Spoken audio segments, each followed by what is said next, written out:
কালকে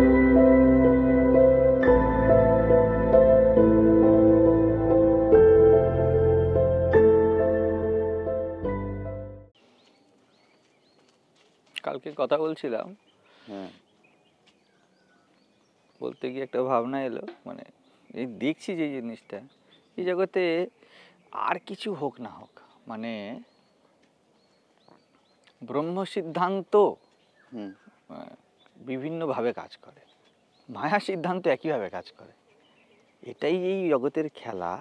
এই জগৎটাকে এত বেশি রঙিন মনে হয়, হ্যাঁ, এত বেশি ভ্যারাইটিজের মধ্যে এত বেশি বিভিন্ন রকমের ভাব মনে হয়, কিন্তু ভালো করে দেখলে মানে একটি কমন সিদ্ধান্ত খেলছে।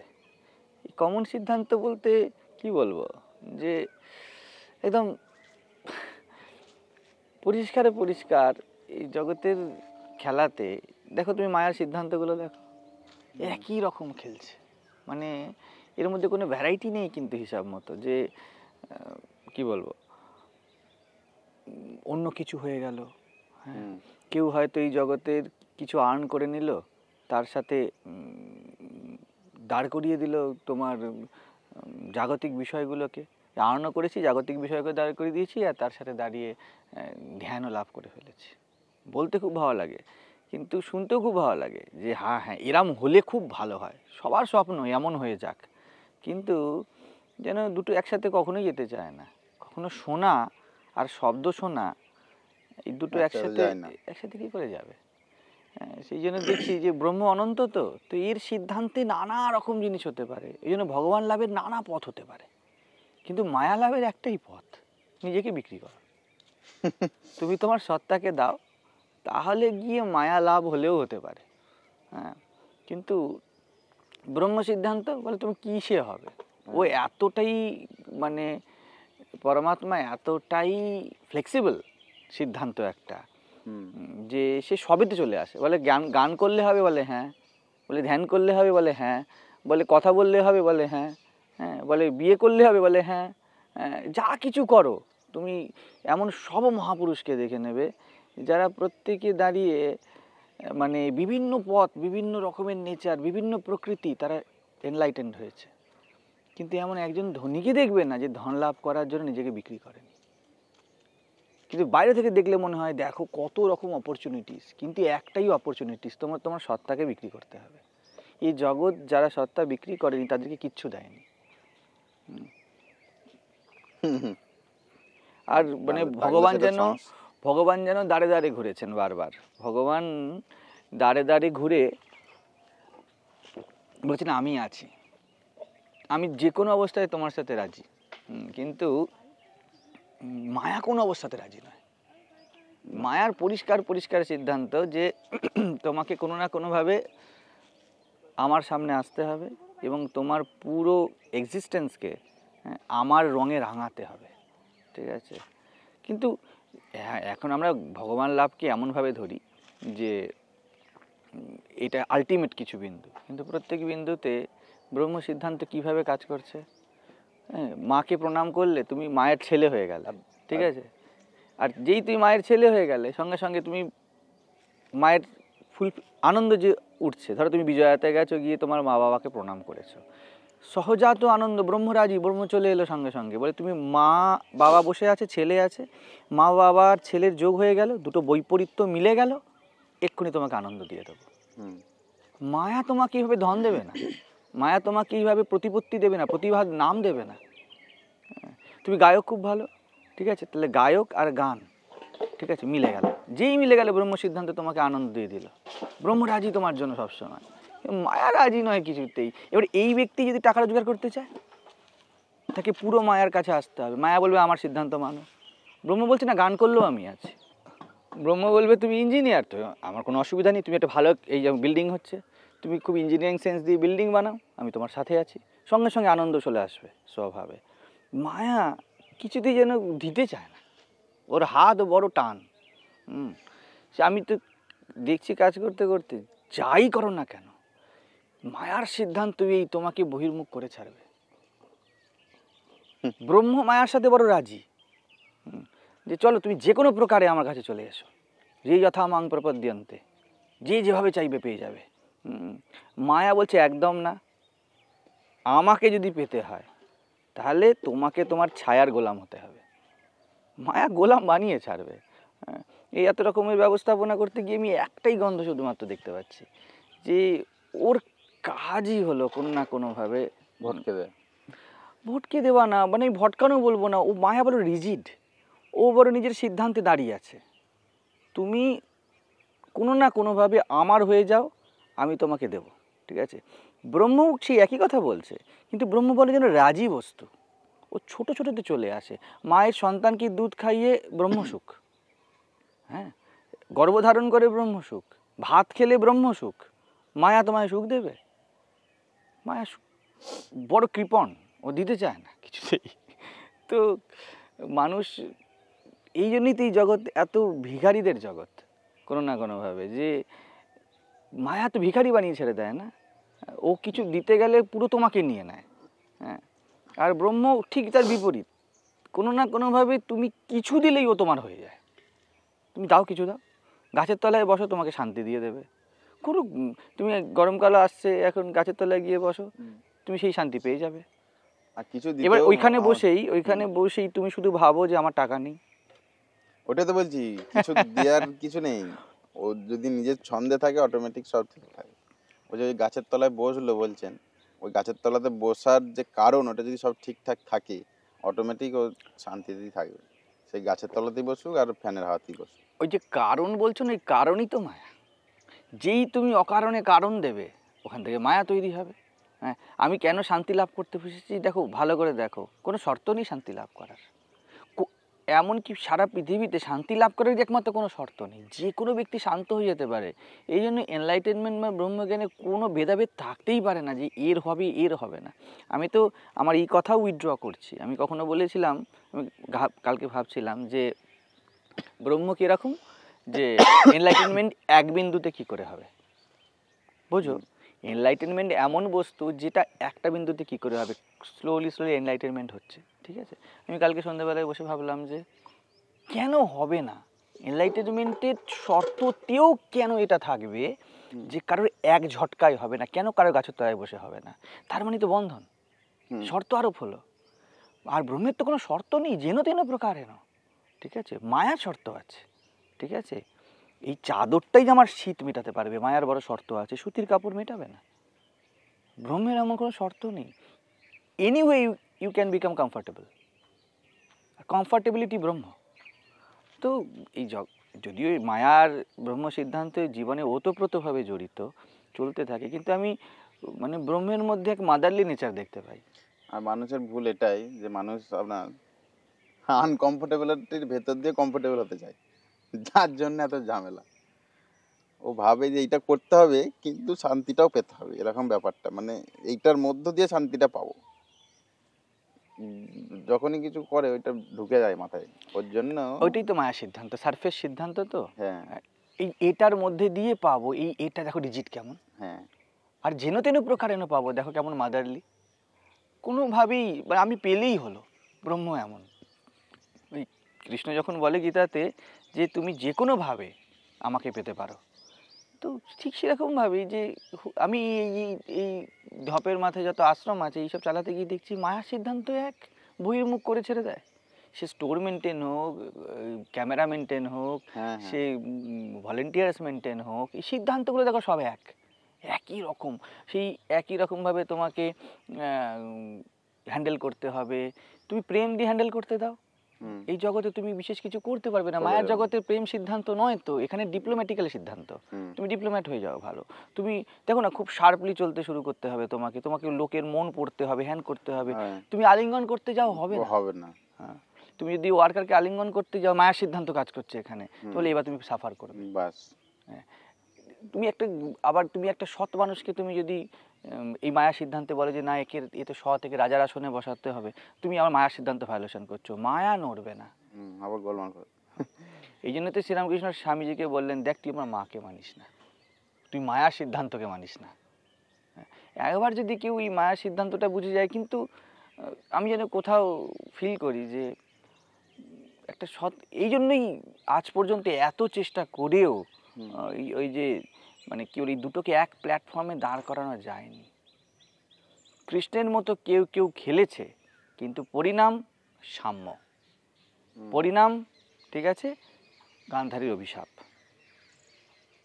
কিন্তু ওর মধ্যেও কৃষ্ণ হাসতে পেরেছে। লোকে কৃষ্ণের উদাহরণ দেয় বটে, যে কেউ কেউ বলে ধ্যান ভি আর ধন ভি, এই কথাগুলি আছে না, টাকাও চাই ধ্যানও চাই, আমি নিশ্চিত চাই, কিন্তু সিদ্ধান্তের মধ্যে কিন্তু এই দুটো দাঁড়িয়ে আছে। না, এই যে কৃষ্ণের অষ্টাবক, এই জনক এনেদের যে টাকা, এটা যে বলে ধন বিধান, এদের কিন্তু ধন কিন্তু পূর্ব সংস্কারগত, এরা কিন্তু ধন কামাবে বলে নামেনি মাঠে, যে আমি ধ্যানই হয়ে গেছি এবার ধন কামাবো, যেটা 99% মানুষের চিন্তা ভাবনা, যে ধনও থাকবে ধ্যানও থাকবে।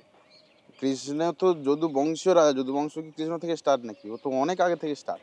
ওইটাই তো এবার বিষয়। ওই বংশে একজন ওরকম এসেছেন, ওইটা ওর হাতে নেই, ধন হচ্ছে ওর হাতে কি হ্যাঁ, আছে? ওটাই যেটা বলছিলাম আগে, বলেছিলাম না যে প্রারব্ধ বা সাত, হ্যাঁ, যখন প্রারব্ধ হয়ে যায়। জনক তো অনেক বড় রাজবংশ, 150-150 বছরের পুরনো রাজা, তো সেখান থেকে ধন এসছে, দাদা ঠাকুরদা বাবা ঠাকুরদা ছিলেন ধনী। তার মানে ভালো করে দেখো, সেই ব্রহ্ম সিদ্ধান্তই কাজ করছে। হোয়াট ইজ, তার সাথে জনক এক হয়ে গিয়েছে, হ্যাঁ, আছে তাই এক হয়ে গিয়েছে।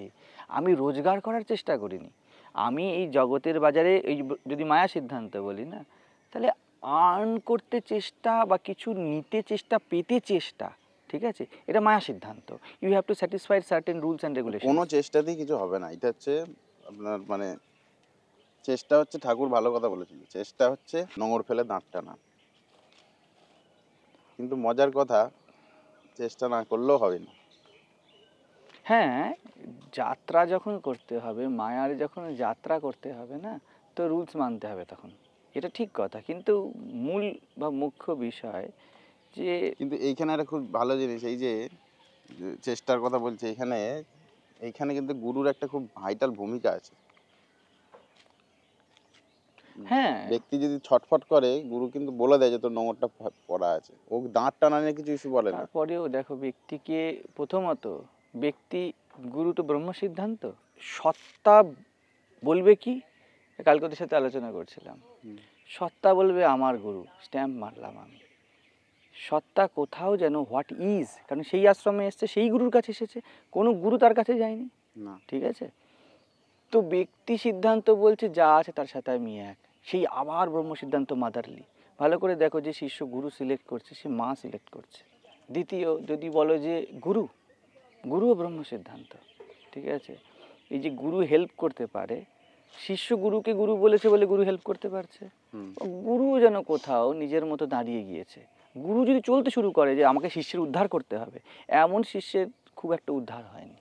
না, হ্যাঁ, গুরু প্রদীপের মধ্যে জ্বলতে থেকেছে, শিষ্য নিজের মুখটা দেখে নিয়েছে, ঠিক আছে। এগুলি ব্রহ্ম সিদ্ধান্ত। আবার গুরু কি বলছে, ও আমার কাছে এসেছে তাই আমি বলছি। শিষ্য বলছে আমার মুক্তি চাই, আমার মুক্তির তীব্র ইচ্ছা, মুমুক্ষা, যাই বলো না কেন শব্দগুলো, শান্তির তীব্র ইচ্ছা। আমি আমার একটি চরণ চাই, একটি কাঁধ চাই, যে আমাকে আমারই ভিতরে থাকা শান্তিকে উপলব্ধ করাতে পারে, আমি অনুভব করতে পারছি না।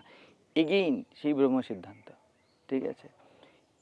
আর গুরুর ক্ষেত্রেও তাই, এসেছে তাই, সহজভাবে। কিন্তু মায়া সিদ্ধান্ত, এখানে আমার মায়া সিদ্ধান্ত খেলতে পারে খুব ভালো করে। যেই শিষ্য এসে বলতে শুরু করবে যে গুরুর কাছ থেকে আমি এই ধরনের এনলাইটেনমেন্ট চাই, বা গুরু একে বলে, এবার বলে তাহলে সার্টেন রুলস ফুলফিল করো। আমার কেমন চাই, আমার লোকমান্যওয়ালা গুরু চাই, এসো তুমি সেইভাবে করো। আমার নামই আশ্রম চাই, ঠিক আছে। আমার মুক্তির কনসেপ্ট এই রকম। মুক্তির কনসেপ্ট কেমন, এই ধারণা। আবার মায়া সিদ্ধান্তে প্রবেশ করলো যে মুক্ত ব্যক্তি এমন হয়, এমন হয়, এমন হয়। এইবারে তোমাকে তেমন তেমন গুরু খুঁজতে হবে।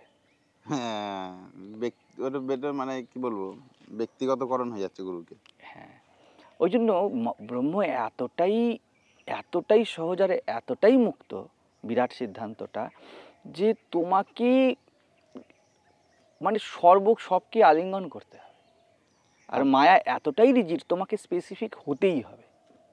আর কিন্তু দেখো, আমাদের শাস্ত্র পড়ে পুরো ধারণা, আমাদের ছবিটা দেখো মাথায়, ভগবান এক, জগৎ ভিন্ন। এখান থেকে ভালো করে সিদ্ধান্ত দেখলে মনে হবে জগৎ এক সিদ্ধান্তে দাঁড়িয়ে আছে, তোমার সত্তাকে দাও, তোমার আমিকে আমাকে বিক্রি করে দাও। জগৎ এক। ব্রহ্ম বারবার দাঁড়িয়ে এসেছে, যেমন মহাপ্রভু দাঁড়িয়ে গিয়েছে, বারবার এসে বলেছে আমি তোমাকে তৈরি করে দিচ্ছি, আমি তোমাকে গঠন করে দিচ্ছি। কিন্তু মায়াই কথা বলছে না। মায়া বলছে তোমাকে আমি জন্মতেও ভয় দেবো, মরতেও ভয় দেবো, চলতেও ভয় দেবো, উঠতেও ভয় দেবো, পেতেও ভয় দেবো, হারাতেও ভয় দেবো, আমার সিদ্ধান্ত এক। ব্রহ্ম বলছে আমি যে কোনো অবস্থায় তোমাকে নির্ভয় করে দেবো, তুমি আমার কাছে এসো। কত ওপেন সিদ্ধান্ত। এমনি এমনি গুরুকে বা এদেরকে মা বলে দেওয়া হয়নি, মায়ের মতো, হ্যাঁ, মাদার লাইক হয়ে যায়। দেখুন আমাদের ভারতবর্ষে এই সিদ্ধান্তে মা সিদ্ধান্ত, প্রকৃতি যেন বলছে যে কোনো অবস্থায় তোমাকে আনন্দ দিয়ে দেবো, তুমি আমার কাছে এসো। তুমি যখন আসবে, যেইটুকুনি আসবে, তুমি মহাপাপী, ধরে নাও তুমি খুন করেছো, রেপ করেছো, ড্রাগ অ্যাডিক্টেড, তবুও ঘাসের বিন্দুতে শিশিরের কণা তোমাকে আনন্দ দিয়ে দেবে, কোনো শর্ত নেই না। কিন্তু তোমাকে এই অবস্থাতে তোমাকে এই সমাজ, এই মায়া কখনো মান্যতা দেবে না, সম্মান দেবে না। মায়ার সিদ্ধান্ত এক, লোকের চোখে ভালো হতে গেলে এই কাজগুলি করতে হয়। হ্যাঁ, ওই জন্য লোকে ঠিক উল্টো মনে করে, এটাই তো মায়া আলটিমেটলি খেলা। যে লোকে মনে করে যে ব্রহ্মের যে ধারণা সেটা হলো এক, ভগবানের কাছে যেতে গেলে এই করতে হয়, আর জগতে থাকতে গেলে আমরা খুব ফ্রিডম ফিল করি। কিন্তু ব্যাপার পুরো উল্টো, জগতই স্ট্যাগনেশন, জগতই ছবি। এই ছবির এদিক ওদিক হবে না। কিন্তু ব্রহ্ম সিদ্ধান্ত সব করে দেবে তোমাকে। সেই জন্য উপনিষদে বললো অনরণীয়ান মহতো মহিয়ান, বলে কি তিনি কেমন, বলে তিনি কেমন নয়, তিনি একটা ধুলোকণার থেকেও ছোট, আবার বিরাটের থেকেও বিরাট। তো তাই অর্থাৎ তুমি যে কোনোভাবে তাকে পেতে পারো, যে কোনো অবস্থায় তাকে পেতে পারো। কিন্তু মায়া কয়েকটা রুলস ধরবে, তোমাকে বাঁধবে। লোকে বন্ধন ফিল করে এই কারণে, না হলে তো জীবন বড় সহজভাবে এগিয়ে যায়। গুরুর কাজই এই, মানে গুরু হলো মাঝখানকার একটা ব্রিজ। হ্যাঁ, কিন্তু ওইখানে ব্রহ্ম সিদ্ধান্তকে কাজ করতে হবে। আমি ওই জন্য বলেছি যে দেখো, সংকল্প করলে বিরাট হয়ে করো। যদি শিষ্য হতে চাও তাহলে স্পেসিফিক শিষ্য হয় না, ইউনিভার্সাল শিষ্য হও। শিষ্যত্ব একটা ইউনিভার্সাল টার্ম, ওকে স্পেসিফিকেশন তুমি যেই দেবে তুমি মায়া সিদ্ধান্তে চলে যাবে। হ্যাঁ, শিষ্য কেমন হয় এই ছবি নিয়ে তুমি এসেছো। স্বামী বিবেকানন্দ এই ছবিটা নিয়ে যায়নি বলেই তো ঠাকুরের পছন্দ হয়েছিল। গুরুকেও পরীক্ষা করছে, কাজ তো গুরুর পরীক্ষা করা। শিষ্য সিদ্ধান্ত নিয়েছে, মানে বাজিয়ে নিচ্ছে গুরুকে। এটা কিন্তু একদম শাস্ত্রীয়, একদম পরিষ্কার করে বলছে যে গুরুর কাছে যখন যাবে কি এমন দেখবে, ক্ষত্রিয়ম ব্রহ্মনিষ্ঠম। শুধু জানে এমন ব্যক্তি হলে হবে না, যে জানাকে ব্রহ্মনিষ্ঠম, বাঁচে, যার নিষ্ঠা আছে, সেই গুরু। তখন বিবেকানন্দ বলছে আমি তো ইউনিভার্সাল শিষ্য, আমি তো বাঙালি নই, আমি তো প্রচলিত কোনো একটা সন্ন্যাসী বা এর কাছে যাওয়ার মতো হাত জোর করে যাব না। আমি দেখবো যে এই যা বলছে এই জীবনে করছে কিনা। ওই জন্য ইউনিভার্সাল ব্রহ্ম সিদ্ধান্তে শিষ্য হয়েছে না, ঠাকুরের বড় পছন্দ। ঠাকুর ব্রহ্ম সিদ্ধান্তে গুরু। গুরু বলবে কি এটা করো, ওটা করো, সেটা করো। ঠাকুর কি বললেন, শ্রীরামকৃষ্ণদেব পরিষ্কার করে বললেন, কত খাবি, গরুর মাংস খেতে গেছে, খা। বিয়ে করবি, কর। টাকা পয়সা ধন দৌলত চাই, যা মায়ের কাছে চা। কোন গুরু এই কথা বলে? ওখানে ব্রহ্ম সিদ্ধান্ত খেলছে, গুরুর ছবি নেই। একটাই শুধুমাত্র আমার কাছে এসেছে, আমি ভালোবাসবো। আর এই যাচ্ছে, এ বলছে আমি গাচ্ছি যখন আমি ভালো করে দেখে নেব। ভালোবাসার আগে আমি আগের দিন ওকে বলছিলাম প্রকৃতি দেখে নাও। প্রকৃতি দেখে নিচ্ছে যে হচ্ছে কিনা, বাজাও ভালো করে। বাজানোর আগে ভালো করে চেক করে নাও, রোদে ভোদে দিয়ে নাও, চামড়া টান করে নাও, কাটি পাটিকে ভালো করে যা যা এখানে সেলোটেপ লাগানো সব স্বামীজি করে নিলেন। হ্যাঁ, তাতে সময় নষ্ট হলো একটুখানি বটে, কিন্তু এছাড়া উপায়ও ছিল না, করতে হতো।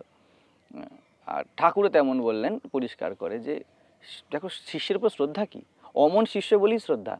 বললেন আমার নরেন এটা করতে পারে না। স্বামীজি বলছে যে চাতক পাখি আর চামচিকে বলছে যে চাতক এমনি বৃষ্টির জলও খায়, ঠিক। ঠাকুর চিন্তায় পড়ে গেছে, সাতী নক্ষত্রের জল খাবে, এমনি জলও চাতক খাবে, বা সাধারণ জলও খায়। ঠাকুর বলছে শ্রদ্ধা দেখো, শিষ্যের প্রতি শ্রদ্ধা হওয়া গুরুর প্রতি শ্রদ্ধা।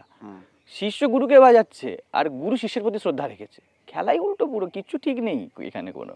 কারণ ব্রহ্ম সিদ্ধান্ত খেলছে। মায়া সিদ্ধান্ত হলে কিন্তু মর্যাদা বজায় রাখতো, কোনো মর্যাদা নেই, ঠিক আছে। ঠাকুর কথাই বলছেন না শিষ্যের সাথে, এটাও মর্যাদার খিলাফ। শিষ্যকে উপদেশ দেবে, শিষ্যও বলছে যে আমি উপদেশ দিনে আসিস কেন, বলছে তোমায় ভালোবাসি, ভালো লাগে বলে দেখতে আসছি। সব সিদ্ধান্তই ঘোলা পায়, উল্টো হয়ে গেছে এখানে। তো মাকে গিয়ে জিজ্ঞেস করলেন, মাঝখানে গিয়েছিলেন ঠাকুর মা কালী কাছে, যেমন মায়ের ঠাকুরের ভাব। বলছে মা যে নরেন তো মিথ্যে বলবে না, শ্রদ্ধা কি, শিষ্যের প্রতি শ্রদ্ধা।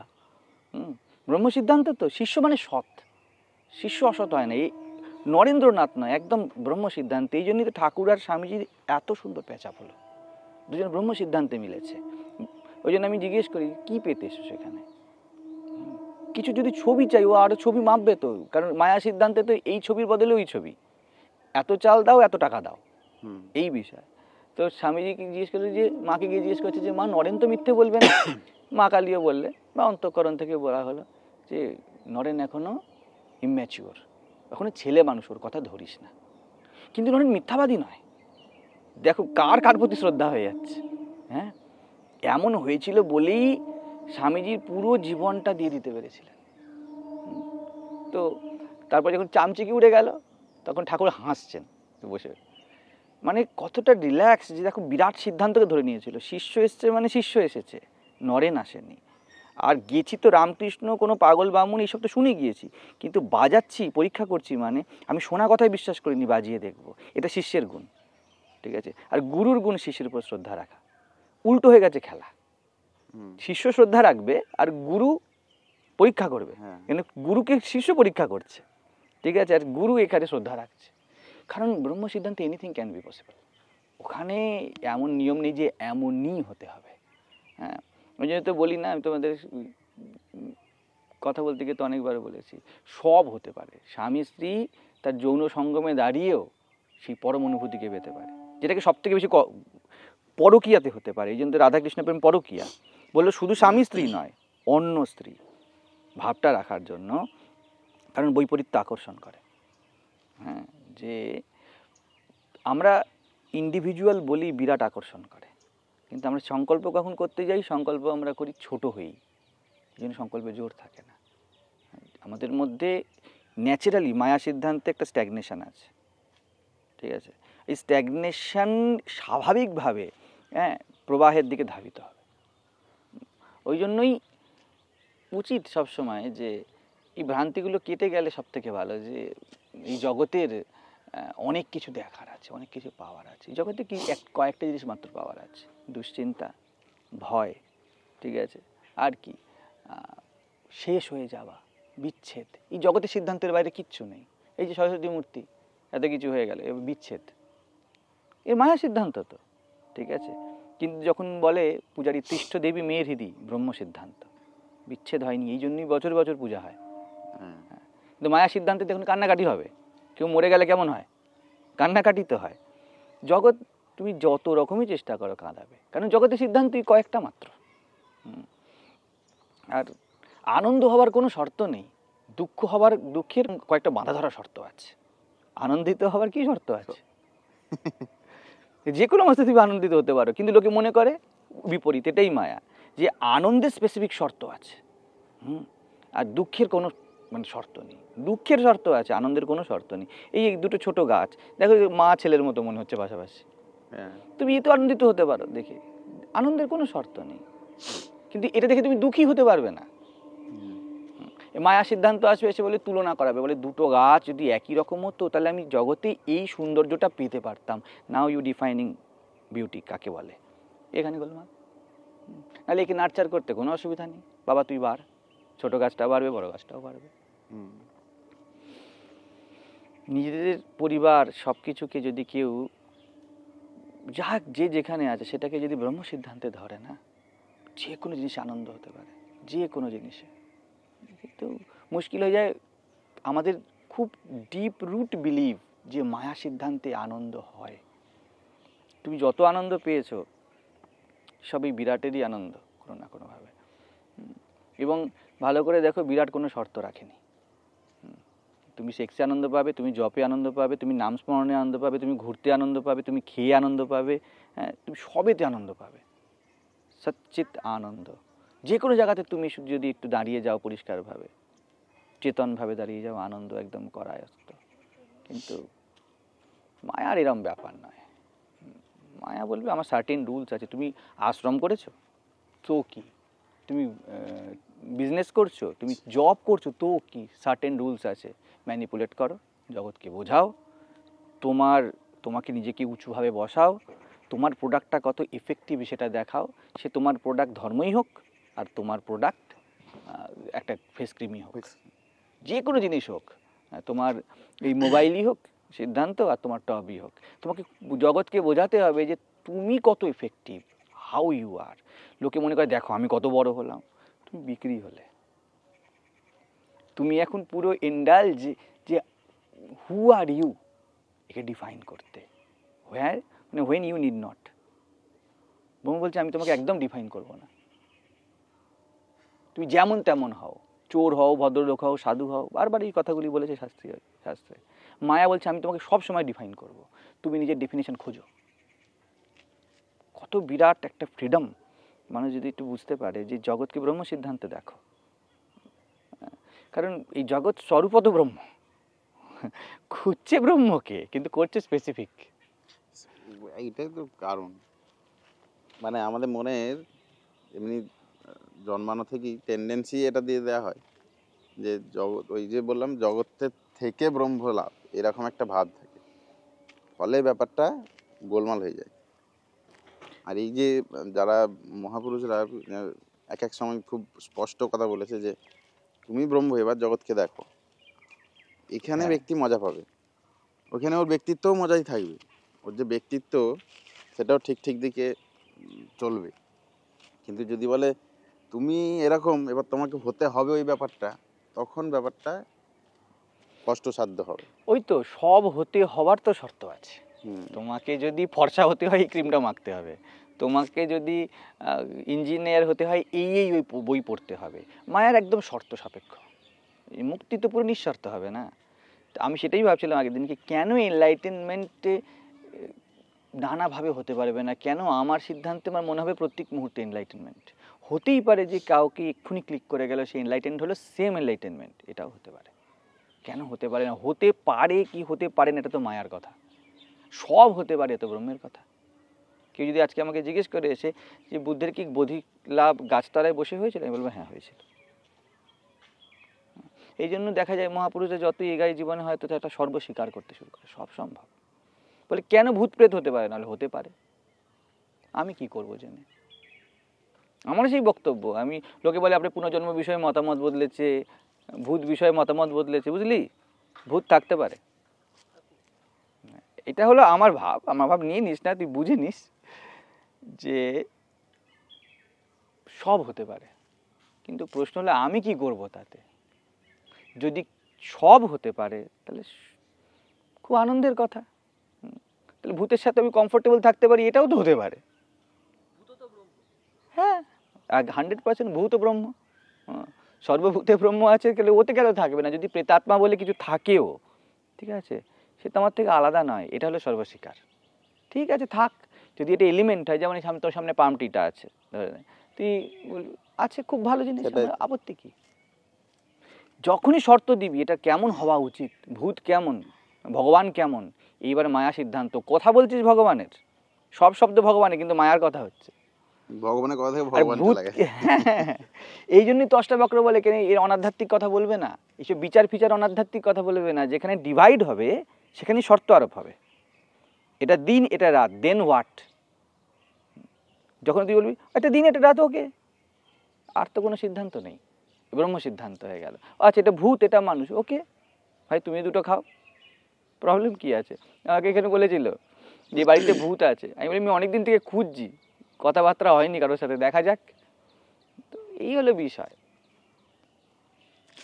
এইটাকেই ব্রহ্ম সিদ্ধান্তকেই মানে খুব ছোট ভাষাতে কারেজ বলে, সাহস বলে।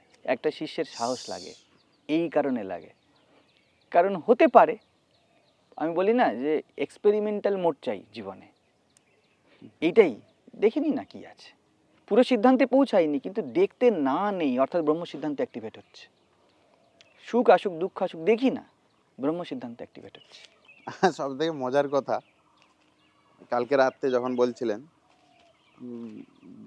একটা জিনিস আমি লক্ষ্য করছিলাম যে মানে ওই যে উদাহরণগুলো দিচ্ছিলেন যে এই ব্যাপার এই ব্যাপার, রাত্রে যেটা হচ্ছিল যে শোয়ার সময় কাজের বিষয়, হ্যাঁ এই কাজ টাজের বিষয়, তখন আমি একটা জিনিসই দেখলাম, আমার সেই আগে একবার ক্লিক করেছিল, ওইটা আমার আবার পুনরায় ইয়েতে এলো, যে গুরু সেই ব্যক্তি যে ওই শিষ্য যখন ঠিক তার স্বরূপ থেকে চ্যুত হচ্ছে, ঠিক সেই মুহূর্তে শাটারিং এর মতো ব্যাপারটা এই কনস্ট্রাকশন থেকে মনে পড়ে গেল, মানে ঠিক ওই মুহূর্তে ওকে আগলে দিচ্ছে যে এই কি হলো কি হলো কি হলো, বাস মানে একটু আনঅ্যালার্ট হলো কি সঙ্গে সঙ্গে অ্যালার্ট করে দিচ্ছে। মানে এই জন্যই গুরুর প্রতি শিষ্যের এইখানেই একমাত্র প্রেম হতে পারে।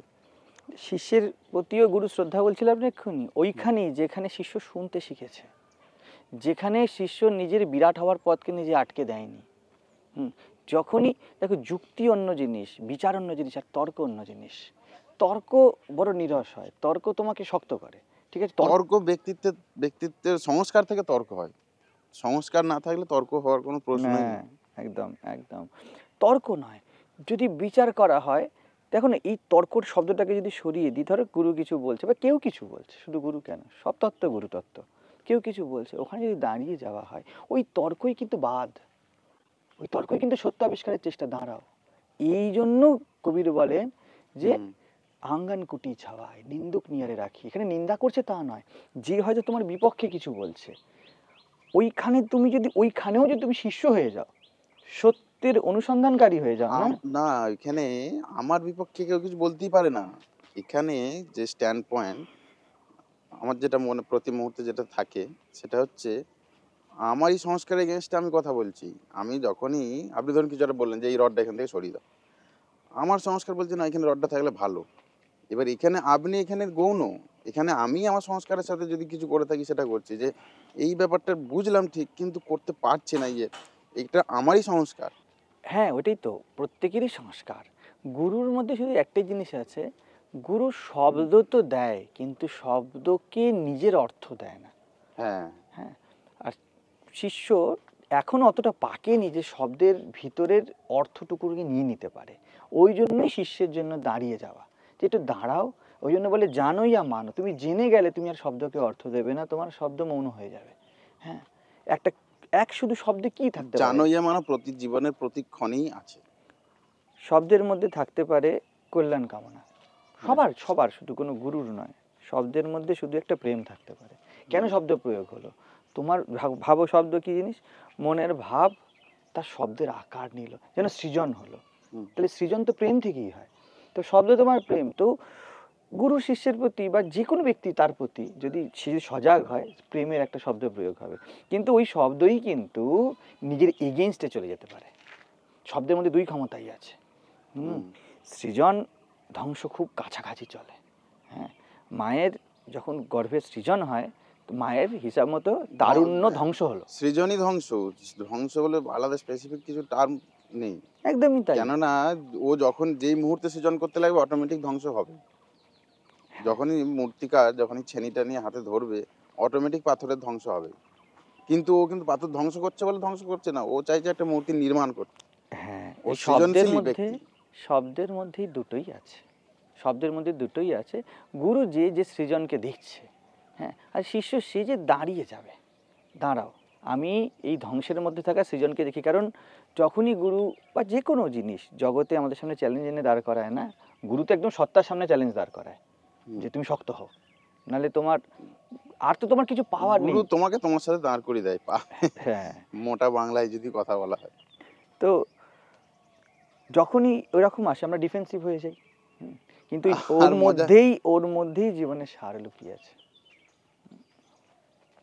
মজার কথা, নিজেদের প্রতি নিজেরা ডিফেন্সিভ।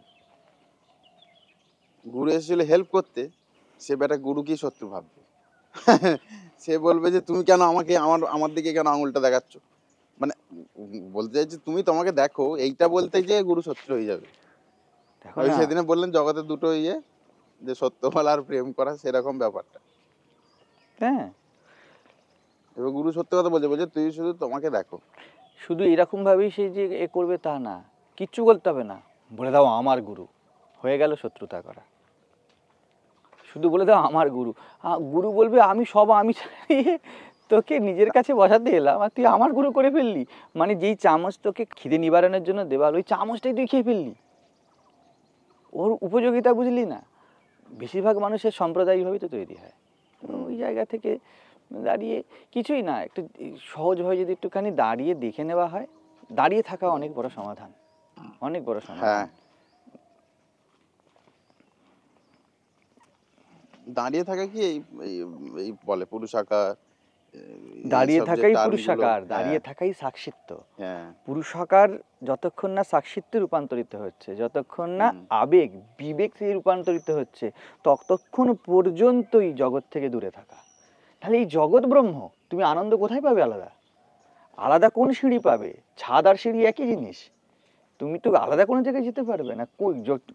তুমি ত্রিভুবনে যেখানেই যাও সেটা তো জগতই হবে। তাহলে কোন জগৎ ছাড়ার কথা? বলছে ওয়েট করা জগৎ, দাঁড়িয়ে যাওয়া, পুরুষাকার জগৎ। পুরুষাকার মানে আগে তো তুমি আছো, এই জিনিসটাকে স্ট্রং করো, তারপর তো তুমি এই জায়গায় যেতে পারবে যে তুমি কে বা তুমি কি। হুম এই জগৎ মায়া এতখানি তোমার থেকে মায়া সিদ্ধান্ত কেড়ে নিয়েছে যে তুমি জানোই না তুমি আছো। হুম হ্যাঁ, তুমি আছো না, তুমি বলো আমি বাবা, আমি ভাই, আমি বন্ধু, আমি ইঞ্জিনিয়ার, আমি ডাক্তার। হুম তুমি কোথায় রে ভাই? পুরুষ আকার হলো যে তোমার দাঁড়ানো, আরে তুমি দাঁড়াও পরিষ্কার করে। ওই জন্যই গুরু একমাত্র যে তোমাকে দাঁড় করায়, বাবা মা ভাই বোন কাউকে দাঁড় দেখে করায় না না। হুম হ্যাঁ, যদি স্বামী স্ত্রীও আসে, গুরু জীব দেখছে, স্বামী স্ত্রী দেখছে না। ঠিক আছে? তো ওইখান থেকে দাঁড়িয়ে আলটিমেট ফ্রিডমের কথা বলতে শুরু করে দেয় গুরু, যে আরে তুমি আগে নিজে পুরুষ আকার, মানে বিরোধ নয় জীবনের, পুরুষ আকার নিজের কাছে প্রত্যাবর্তন, ফিরে আসা, যে আমি কোথাও না কোথাও নিজের কাছে। পুরুষরা মানে নিজের বোধের সাথে দাঁড়িয়ে যাও, নিজের যে বোধের সাথে যে ন্যায় করা যেটাকে বলে। আমি দেখো পুরুষ আকারকে সব থেকে, পুরুষ আকার ভোগের প্রথম যাত্রা। আমি তো ওই জন্য বারবার বলি যে এই জগৎকে কেউ ভোগ করেনি সাক্ষী ছাড়া। যে একটা স্টোন চিপ থেকেও আনন্দ বের করে আনতে পারে সে পুরুষ। সে জানে এই জগৎকে, পুরুষ মানে যে লিড দিতে জানে। ঠিক আছে? পুরুষ বলবে কি এমন আছে দেখি পরমাত্মা ছাড়া যে আমাকে আনন্দ দিতে পারে না। ওয়াহা কাবা সরকায়া, হ্যাঁ शीश में मैंने जहाँ रख दी, अरे अपनी चीज थी हमने जहाँ চাহি তাহা रख दी। এই পুরুষাকার, এটাই আবার সাক্ষিত্ব। ভালো করে দেখো, পুরুষাকার দেখলে মনে হবে বাবা, আর সাক্ষিত্ব দেখলে মনে হবে মা। দুটো একই তত্ত্ব।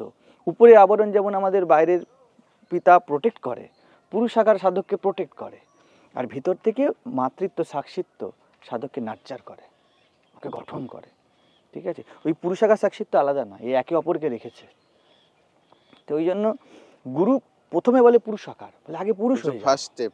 হ্যাঁ, পুরুষ আকারে নিয়ে আসো। পুরুষ আকার মানে রিজেকশন নয়, পুরুষ আকার মানে দাঁড়িয়ে যাওয়া। কি আমাকে নাড়াতে পারে? ওই সাহস বলছিলাম, কি আমাকে নাড়াতে পারে, কি এমন আছে দেখি, কি এমন আছে। বিবেকানন্দের মধ্যে এটা ছিল, বুদ্ধের মধ্যে এটা ছিল, দেখি জীবনটা কেমন। অষ্টাবক্রের মধ্যে এটা ছিল, বাবাকে প্রশ্ন করে দিচ্ছে, বাবা পাকে নিয়ে অত অভিশাপ দিয়ে দিচ্ছে। হ্যাঁ, অষ্টাবক্র দেখো না কত সাহস করে নিয়েছে, শরীর মন দুদিক থেকেই কিন্তু পঙ্গু করে দিয়েছে তাকে হিসাব মতো করে। বাবা অভিশাপ দিয়ে দিল যে তুমি, তোমার হিসাব মতো অভিশাপও আশীর্বাদ হয়ে গেছিল, কারণ তোমার অষ্টাবক্রের শরীর থেকে পাওয়ার মতো কিছু ছিল না, আর দিক থেকে বাঁকা। ঠিক আছে? ব্রাহ্মণ, হ্যাঁ, এরকম যখন বুঝবে ভালো করে সাধারণ মানুষের থেকে, তখনকার দিনে এখনো মান্যতা যে বিকলাঙ্গতা পূর্বজন্মের এক হ্যাঁ খারাপ কাজের ফল। তাহলে একজন প্রথমত শারীরিকভাবে যে পঙ্গু, সে শারীরিকভাবে বিকল, সে না কাজ করতে পারবে, না সে কোথাও গিয়ে দাঁড়াতে পারবে, লোকটাকে দেখে হাসবে। তো হিসাব মতো করে পিতা অভিশাপ দিয়ে ওকে জগৎ থেকে বিমুখ করে দিল, পুরুষ আকারে দাঁড়িয়ে করে দিল। ও আর নিজের আইডেন্টিটি অন্য কিছুর মধ্যে খুঁজতে পারছে না। তো ফার্স্ট। সেকেন্ড বলে দিল, এই যে ব্রাহ্মণ যদি এরকম বিকলাঙ্গ হয় তাহলে তার প্রারব্ধ খারাপ, তার মনকেও মেরে দিল। সে সব জায়গা থেকে ইনফেরিয়রিটিতে ভুগবে। তার মধ্যে অষ্টাবক্র বললো, দূর রাখো তোমার শরীর, মানে আমি সত্তায় পৌঁছাবো। সে বললো না, এ তো চামারদের সভা, চামড়া দেখে এরা হাসে। হ্যাঁ, তো কাকে দেখে হাসলো? আমাকে দেখে হাসলো, মায়াকে দেখে হাসলো, না ব্রহ্মকে দেখে হাসলো, যে বানিয়েছে কে তাকে দেখে হাসলো? তাহলে হিসাব মতো যে এই যে গুরুর কাজ করলো পিতা, অভিশাপ দিও, পিতা বাইরে সামলে দেয়, দেহ মন থেকে সামলে দিল, সাক্ষিত্বে পৌঁছিয়ে দিল, একদম পরমাত্মায় পৌঁছিয়ে দিল। অষ্টাবক্র নিজের সত্তায় পৌঁছে গেল। নাহলে 12 বছরের ছেলের ব্রহ্মজ্ঞান কি করে হয়? তার তো এখন জীবন বোঝারই জায়গা নেই। এখনকার লোকে যারা এই মানে এই ওষুধকে শোনে, তাদের ধারণা হবে কি, এ তো জীবন দেখেই নি, বড় কাঁচা। আরে জীবন দেখা একবার তাকানোই নির্ভর করে, এক পলক মে জ্ঞান হো যায়, अगर तुम चाहो। কেউ সারা জীবন দেখে দেখেও তার দেখার বিদ্যাই শেখেনি সে কীভাবে দেখতে হয়, আর কেউ হয়তো এক মুহূর্তে দাঁড়িয়ে শিখে নিয়েছে। আমার জীবনে এটা বারবার ঘটেছে। যেটা করেছি এত ইন্টেন্সলি করে নিয়েছি যে আর দ্বিতীয়বার ভুল কম হয়েছে। ভুল অনেক হয়েছে কিন্তু দ্বিতীয়বার ভুল খুব কম হয়েছে, বারবার ভুল হয়নি। আমাকে এসে আমাদের ছেলেগুলোর মধ্যে কেউ কেউ হয়তো বলে যে আপনি এটা ওটা করছেন। আমি বলছি পরিষ্কার, আমি বলি দেখো আমি যা সিদ্ধান্ত বলছি তা কিন্তু বদলাইনি। আমি প্রচণ্ড ভালোবাসি, কিন্তু যেটা সবাইকেই ভালোবাসি, কিন্তু যেটা বলেছি ওর কথা আমি ঘোরাচ্ছি না, সেই জায়গায় একই রকম রাখছি। আমি বলেছিলাম, আমাকে একজন বলছে যে আপনি বলেছিলেন আশ্রম করবেন না, আশ্রম করেছি। এবার তুই একবার ঘুরে এসে দেখো এটা কি আশ্রম? এটা কি আমি কি আশ্রম করেছি? হ্যাঁ, আশ্রম তো মেশিন চলবে, আর আমি তো এখানে মেশিনের বিরোধে আছি। তুমি যখন কুটিয়ায় থাকো তুমি তোমার জীবনটা বাঁচো, তোমার রান্না, তোমার খাওয়া ইত্যাদি। আমি কি করতে বলছি? তোমার জীবনকে তুই বাঁচতে বলছি। আশ্রম ধরেই দেখেছি, এ কুটিয়াই আছে, তোমাকে নিজের ঘরে প্রবেশ করিয়েই ছাড়বে। এখানে কি আশ্রম মানেটা কি? জগৎকে প্রচার করে দেবো, হ্যান করে দেবো, ত্যান করে দেবো, আমার মধ্যে ভাবটা এসেছিল। কিন্তু এত ইন্টেন্সলি বেছে নিয়েছিলাম, আমি বুঝে গেছিলাম এতে আমার কাজ হবে না, মানে I am not configured for that. তো ওই রকম পুরুষাকার যদি কেউ প্রয়োগ করে, পূর্ণ প্রয়োগ করে, কেউ যদি দেখে, সেই অনায়াস সাক্ষিত্বে পৌঁছাবে। পুরুষাকারই সাক্ষিত্বের পথ। পুরুষাকারটা মানে ইয়েটা মাঝের টার্ম আর কি, মানে ব্যক্তিত্ব থেকে নৈব্যক্তিকতার মাঝের টার্মটা পুরুষাকার, যাত্রা। হ্যাঁ, ওটা যাত্রা পথ। পুরুষাকার মানে ও শুরু করলো জীবনটা বাঁচা। ও যাকে বিদ্রোহ বলে, তা বিদ্রোহ নয়, তা দেখার শুরু। হ্যাঁ, বিদ্রোহ তখনই জীবন মনে হবে যখন ও অন্য দিক থেকে জীবনটাকে দেখবে, যে এটাকে ছাড়তে হবে আমাকে, এরকম অ্যাটিটিউড থাকলে বিদ্রোহ মনে হবে। আর যদি বলে যে এর সাথে থাকতে হবে, তখন ওইটাকে পুরুষাকার বলা হয়। অষ্টাবক্র গীতার মতো বিদ্রোহ আমি আর এই মানে যত রকম যুদ্ধ আছে ওই রকম যুদ্ধ দেখিনি, ওই রকম বীরত্ব দেখিনি। অষ্টাবক্র গীতার মজার কথা এইটা, অষ্টাবক্র গীতার যেটা হচ্ছে, অষ্টাবক্র গীতা বারবার বলছে তোমার সাথে থাকো। অষ্টাবক্র গীতা একবারও জনককে বলছে না তুমি এইটা ছাড়ো, ওইটা ত্যাগ করো, ওই করো, সেই করো, কিচ্ছু বলছে না। ওইগুলো যেখানেই বলবে ওখানেই বিদ্রোহের গন্ধ পাওয়া যাবে, মানে যেটা তথাকথিত রেভলিউশন বলা হয়। ছাড়া ধরা তো সহজ। হ্যাঁ, অষ্টাবক্র বলছে ছাড়া ধরা কি? তুমি ছাড়া ধরার মালিক, দাঁড়িয়ে যাও, সুখী ভবো। এই যে দাঁড় করিয়ে দিচ্ছে বারবার, এর থেকে বড় বিদ্রোহ আর নেই। ত্রিভুবনে সব কিছু দিয়ে সব কিছু পাওয়া যেতে পারে, কিন্তু নিজেকে পাওয়া যেতে পারে না। তো না, তো মানে ভয়ঙ্কর পুরুষাকার। আর দেখো ওই প্রত্যেকটা অংশের পুরুষাকার সাক্ষিত্বের মতোই দেখাচ্ছে। হ্যাঁ, খুব একটা দূরত্ব নেই পুরুষাকার আর সাক্ষিত্বে, শুধু টাকার এপিট ওপিটে যতটা দূরত্ব। তুমি যেই পুরুষাকারের হেডটা উল্টাবে তুমি দেখবে যে ওখানে টেইলের মতো সাক্ষিত্য দাঁড়িয়ে আছে। আর সাক্ষিত্ব কিছু করে তো পাওয়া যাবে না, তাই না? পুরুষাকার করা যায়, ঠিক আছে, সাক্ষিত্ব করা যায় না, তাই সাক্ষিত্ব কিছু করে পাবে না, পুরুষাকার করে সাক্ষিত্ব পাবে, না চাইলে তাকে পাওয়া যায়। রাস্তা তো তোমায় গন্তব্য দেবে না, রাস্তায় চলে তোমার গন্তব্য হতে পারে। তুমি গন্তব্যে কোনো চলতে পারবে না, তা তুমি চলতে শুরু করলে তো। হ্যাঁ,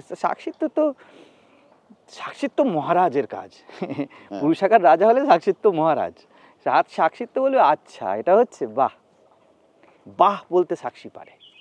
পুরুষাকার বলবে দেখি, দেখি তো এটা কি, দেখি তো এটা কি। পুরুষাকারের মধ্যে একটা চলার ভাব আছে। যে ভারতের যে সিস্টেমটা খুব ভালো সিস্টেম ছিল, যে ব্রাহ্মণ, ক্ষত্রিয়, বৈশ্য, শূদ্র, এই ক্ষত্রিয়তাটার পুরুষাকার। ওইটাই তো ভাবনা। তুমি শূদ্র থেকে বৈশ্য হও, জীবনকে মাপতে শেখো। হ্যাঁ, শূদ্র মানে কি? আজ্ঞে স্যার। মায়া শূদ্র সিদ্ধান্ত করে রাখবে। মায়া তিন হিসাব মতো দেখলে দেখো, এই যে কলিযুগে বলা হয় না, তিনটেই শূদ্রত্ব, আর কোনো ক্ষত্রিয়তা নেই, বৈশ্যত্ব নেই, ঠিক আছে? ব্রাহ্মণত্ব, শূদ্রত্ব, এটাকে ভালো করে দেখলে কিন্তু বুঝে যাবে কি বিষয়টা কি। তুমি যখন বলছো কারোর কথা শুনে চলবো, তখনও তুমি চাকর। তুমি যখন বলছো জীবনকে মাপবো, তখনও তুমি মাপতে মাপতে দাঁড়িপাল্লার চাকর, ঠিক আছে? তুমি যখন বলছো কিছু জয় করব আর কিছু হারবো, তখনও তুমি জয় পরাজয়ের চাকর। একমাত্র ব্রাহ্মণ যে বলে সহজ কথা, বেদ মন্ত্র উচ্চারণ করবে ব্রাহ্মণ, শুধু আমি জানার সাথে দাঁড়িয়ে যাব, এইখান থেকে শুরু হলো। ওটাই তো সেদিনে বলছিলাম না আপনাকে, যে কেমিস্ট্রি ল্যাবে করতাম আগে টাইট্রেশন। ওই যে ক্ষত্রিয়তা হচ্ছে লাস্ট ফোঁটাটা, যেই 6 নম্বর ফোঁটা দিলাম ও সঙ্গে সঙ্গে ঘুরে গেল। কিন্তু 5 নম্বর ফোঁটার দাম আছে, কিন্তু 5 আর 1 কিন্তু একই, কিছুই চেঞ্জ করতে পারলো না বিশেষ। সেরকম শূদ্র আর ক্ষত্রিয় একই, তিনটেই হুম, শূদ্রত্ব, হুম। কিন্তু ক্ষত্রিয়তারা যেন ব্রাহ্মণের একদম কাছে। হ্যাঁ, অ্যাজ মানে ইফ কাছে, যেমন হ্যাঁ, চৌকাঠ। হ্যাঁ, চৌকাঠ ঘরের একদম কাছে, কিন্তু চৌকাঠকে ঘর বলতে পারবে না। কাউকে যদি চৌকাঠ দেখিয়ে নিয়ে চলে এসে বলা হয় যে তোমার ঘরে নিয়ে হ্যাঁ, গেছিলাম, হ্যাঁ, হ্যাঁ, হবে তাহলে না। তার সাথে তো প্রতারণা করা হলো হ্যাঁ, একরকম, কিন্তু কিন্তু আবার মিথ্যাও নয়। না, কিন্তু ওই যে চৌকাঠ পর্যন্ত গেছে, ওর সাথে কিন্তু এর ডিফারেন্স আছে। দুজনে এক হলেও কিন্তু ডিফারেন্স আছে, যে শুরুই করেনি আর যে চৌকাঠে গেছে দুজনই এক, কিন্তু এর এর ডিফারেন্স অবশ্যই আছে। এ 99 পর্যন্ত দেখেছে বিষয়টা, কিন্তু এবার 100 আলাদা বিষয় টোটালি। কিন্তু 99 আর 1 একই, কিন্তু এগিয়ে 99 একের থেকে। হ্যাঁ, ওই সব ওই একবার বলেছিলাম, সব একদিকে, হ্যাঁ, সব শূদ্রত্ব, একটি মাত্র ব্রাহ্মণত্ব। তুমি যদি একের সাথে দাঁড়িয়ে যাও তাহলেই মাত্র তুমি ব্রাহ্মণ, হ্যাঁ, আরে আর কোথায় ব্রাহ্মণত্ব। তো ওই সিদ্ধান্তটা চলে গিয়েছে কোথাও থেকে, মায়ার এমন প্রভাব যে মায়া সিদ্ধান্ত খেলছে। মায়া সিদ্ধান্তে ব্রহ্ম হলে তোমার ব্রহ্মও মায়া, আর ব্রহ্ম সিদ্ধান্তে মায়াতে চললে তোমার মায়াও ব্রহ্ম। ঠিক আছে, যদি বিরাট সিদ্ধান্তে জগতে ভোগ করতে আসো, তুমি এমন কিছু পাবে না যা তোমাকে আনন্দ আর শান্তি না দিয়ে দেয়। আর তুমি যদি ওই সিদ্ধান্ত ছেড়ে দিয়ে জগতে ঘুরতে শুরু করো, এমন কিছু নেই আর তোমায় কাঁদাতে পারে না, সব কাঁদিয়ে ছেড়ে দেবে। ওই জন্য আগের দিন বলছিলাম ওদেরকে, সংসার যদি চায় কেউ, হুম, সংসার মানে মায়া সিদ্ধান্ত, হ্যাঁ, হ্যাঁ, কেউ যদি চায়, হ্যাঁ, তাহলে সব পেয়েও রিক্ত হয়ে থেকে যাবে। সব পেতে পারে, কিন্তু রিক্ততা তাকে ছাড়বে না। সংসারের রুল ওইটা, কিছু করার আর নেই। ব্রহ্মে যদি যায়, ব্রহ্মে যদি যায়, কিচ্ছু না পেয়েও সারা জীবন এক নির্মল আনন্দ থেকে যাবে। কিছু পাইনি ভাই, কিন্তু চলেছি, হেঁটেছি। হাঁটার মধ্যে দৌড় ছিল না, হাঁটার মধ্যে কোনো কিছু দেখার তীব্র ইচ্ছা ছিল না, কিছু ছোঁয়ার তীব্র ইচ্ছা ছিল না। হাঁটার দৌড়ে খুব তো পার্থক্য নেই। হাঁটাকে যদি স্পেসিফিক করে দেওয়া হয়, গন্তব্যনিষ্ঠ করে দেওয়া হয়, তাই দৌড় হয়ে যাবে। হ্যাঁ, তো মায়া সিদ্ধান্ত দৌড় সিদ্ধান্ত। না, আমি সারা জীবন দৌড়াইনি কিছুর পিছনে, এটাই আমার অ্যাচিভমেন্ট যে আমি কিছুর পিছনে দৌড়াইনি। হুম, ঠিক আছে, তো ওইখানেই দাঁড়িয়ে যে যদি কেউ বুঝতে পারে যে ব্রহ্ম সিদ্ধান্ত, শব্দটা অনেক ভারী ভারী লাগে, হ্যাঁ, বিরাট হয়ে ছোটকে দেখো, হ্যাঁ, বড় প্রেম পাবে। যেমন বড় দেখে, অভিভাবক দেখে সন্তানকে, আর ছোট হয়ে বড়কে দেখো, বড় ভয় পাবে। ভয় লাগবে। বাবা মাকে সন্তান ভয় পাচ্ছে, হ্যাঁ, সেটি প্রেম ছলকাচ্ছে, কিন্তু ভয়। তারা সবসময় মনে হয় আমাকে ছেড়ে দাও, আমাকে ছেড়ে দাও। আরে বাবা মা ছাড়ার জন্যই আছে, তোমাকে শুধু ছাড়ের উপযুক্ত করে দিচ্ছে, যাতে তোমাকে ছাড়তে পারে। তোমাকে এমনি এমনি খাওয়াচ্ছে না, এমনি এমনি পড়াচ্ছে না, যাতে তুমি দৌড়াতে পারো, ছুটতে পারো।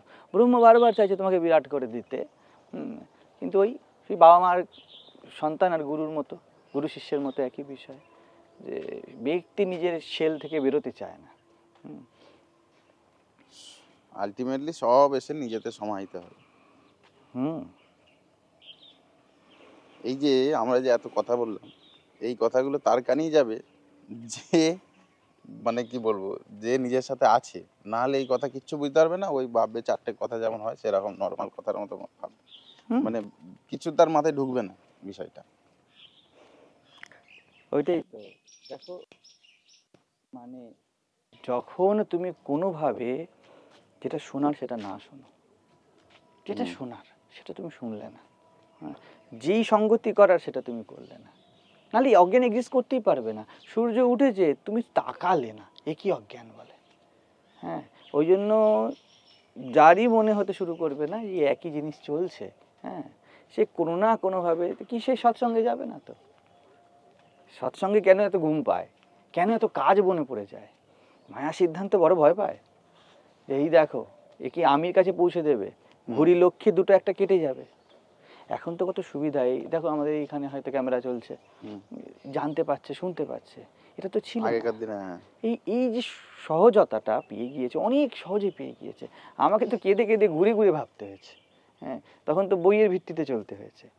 তখনকার সৌন্দর্য ছিল, তৎকালীন, হ্যাঁ, তৎকালীন সৌন্দর্য ছিল এটা। তৎকালীন সৌন্দর্য এটা ছিল যে তুমি অনেক বেশি মননশীল হতে পারবে, তোমার কাছ থেকে তোমাকে অতটা কেড়ে নেওয়া হয় না। আবার এখানে এখনই সৌন্দর্য, তোমার কাছ থেকে তোমাদের কেড়ে নেওয়া তো হয়, বাজারে তো নিয়ে যাওয়া হয়, কিন্তু বাজারে সব আছে, তুমি একটু দাঁড়িয়ে যাও। আলটিমেটলি চিরকাল একই সিদ্ধান্ত ছিল। হ্যাঁ, কোনো তখন সময় যেমন অপরচুনিটিস কম ছিল, সেরকম ডিস্ট্রাকশন কম ছিল। এখন অপরচুনিটি বেশি, ডিস্ট্রাকশনও বেশি। ব্যাস, দুটোই একসাথে বেশি আছে। হ্যাঁ, আছে কিছু একই, করার নেই। এখানে একটাই উপায়, ওই একবার এক কথা নিজের সাথে দাঁড়িয়ে যেতে, আর কিচ্ছু না। যুগ যুগ ধরে বিবেকানন্দ কি, অষ্টাবক্র কি, আর এখন কি, একটাই সিদ্ধান্ত। এর জন্য অষ্টাবক্র গীতাকে এত প্রাধান্য দেওয়া হয়তো শাস্ত্রের মধ্যে। কিন্তু দেখো এই অষ্টাবক্র গীতা কেউ জানে না। হ্যাঁ, তাহলে তো হয়ে গেল। আমাদের অষ্টাবক্র গীতা যদি সবাই, কটা লোক অষ্টাবক্র গীতার সাথে জুড়ছে। অষ্টাবক্র গীতার এটাই তো মজা, ওর যে সিদ্ধান্ত সেটা সবাই নিতে পারবে না, সেটার জন্যই তো অষ্টাবক্র গীতা। এই যে কৃষ্ণের গীতাও ওরকম মনে হয়, কৃষ্ণের গীতাও নিতে পারবে না, ওটা রীতিমতো একটা পাবলিসিটি স্টান্ট, হ্যান ত্যান, অ্যাডভার্টাইজমেন্ট হয়ে গেছে বলে বাজারে প্রচলিত, বাজারিকরণ করা হয়েছে ওটাকে ইচ্ছে করে আমাদের তরফ থেকে, সেই জন্য ওটা চলে। নাহলে কৃষ্ণ কি কম কথা বলেছে নাকি গীতাতে? কৃষ্ণের ব্যাপারটা কি বলতো, কৃষ্ণ রসরাজ তো, হুম। লোকে রস না পাক রাজত্ব পায়। হ্যাঁ, এবার কৃষ্ণের গীতায় ঢুকে ওইগুলো পাবে যেগুলো চিটে ফোঁটা কথা বলে। ওই জন্যই তো চলেছে, ওই জন্যই তো কৃষ্ণের মতো উদার ব্যক্তির নামে এত বড় এক ভ্রান্তি চলছে, যাকে বৈষ্ণবিজম বলে। হ্যাঁ, হবে তো, কিছু করার নেই। বৈষ্ণব শব্দই বিকৃত হয়ে গেছে। বিষ্ণু মানে সর্বব্যাপী, আর বৈষ্ণব হলে যে সর্বব্যাপীর সঙ্গ করছে, আর সে এত ক্ষুদ্র মায়া সিদ্ধান্ত কাজ করছে না, আবার স্ট্যাগনেশন করে দিয়েছে, হাতে বাঁশি। আবার বলে দিচ্ছে কি কৃষ্ণ, কত রকম কৃষ্ণ আছে, কত রকম বিষ্ণু আছে, কৃষ্ণের থেকে বিষ্ণু। কেমন স্ট্যাগনেশন দেখো। বাচ্চা ছেলেদের মতো কথা। না, বাচ্চা ছেলে না বললেও দেখো, দেখার বিষয় হলো মায়ার রুলস কেমন একই রকম চলছে। ও কিন্তু সরছে না ওর থেকে। বলছে আমার সিদ্ধান্ত হলো তোমাকে একটাতে রাখতে হবে। একটাতে মানে যখন যেটা তখন তোমাকে বহুতে রাখবো, কিন্তু সেন্স থাকবে একই আছো তুমি। তুমি সবার ঘরে দাসত্ব করো, ঠিক আছে, আর তোমার মনে হবে তুমি রাজা।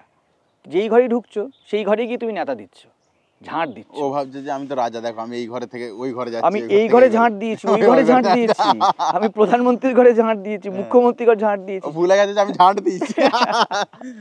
ওটাই মজা। ওটাকে প্রধানমন্ত্রীর ঘর, মুখ্যমন্ত্রী আমি দেখবে না লোক কিভাবে বলে ড্রাইভারি করেছি, হ্যাঁ, সাধুরা পর্যন্ত, বলে তো।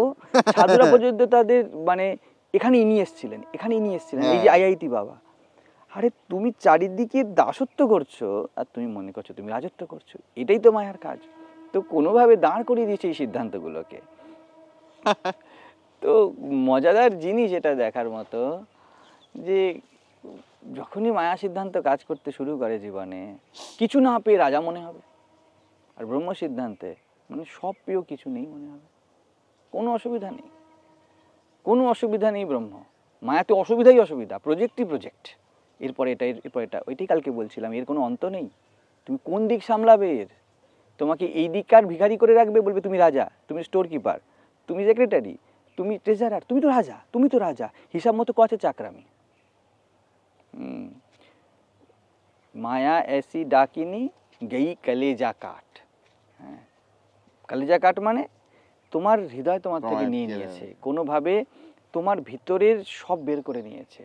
আর শুধু এরকম নয়, একদম ডঙ্কার চোটে, মায়া এসি ডাকিনি যে ফান্দিলে ব্যাঠি হাট।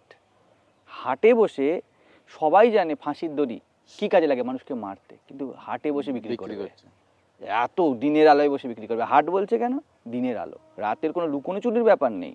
মায়া পরিষ্কার বলবে তোমাকে আমি নেতা বানিয়ে দেবো, মন্ত্রী বানিয়ে দেবো, রাজা বানিয়ে দেবো, টাকা দিয়ে দেবো, দিনের আলোয় তোমাকে বলবে। এই জন্য দেখো না, মায়া দিনের আলোয় এত কষ্ট। মায়া রাতে খেলে না, মায়া দিনেই খেলছে। ব্রহ্ম চুপটি মেরে বসে আছে। ব্রহ্মের সাথে যেন মায়া এই জন্য অঙ্গাঙ্গি জড়িত, ডিল করে রেখে দিয়েছে, খেলবি তুই কিন্তু আনন্দের আকর তো আমার কাছে। ওই মায়া কেমন বলো তো, ব্রহ্মের কাছে গিয়ে হাত জোর করে একটু আনন্দ দিয়ে দিন, ওকে বলেছি, কথা দিয়েছি, ওকে আমি কথা দিয়েছি না যে চাকরি, ও একটা MBA করলে ওর আনন্দ আছে, তাহলে একটা প্লিজ একটু আনন্দ দিয়ে দিই। আর ব্রহ্ম তো মায়ের মতো, ঠিক আছে নিয়ে যা। তো ওই জন্য ঠাকুর শ্রীরামকৃষ্ণ বলতেন ডিরেক্ট কেন যাও না, ডিরেক্ট যেতে গেলেই ওই পুরুষ আকার আর সাহস লাগে। একটু সাহস লাগাও যে ভাই তোমার ফাঁসির দড়ি চাই না, মরতে হলে নিজেই মরবো।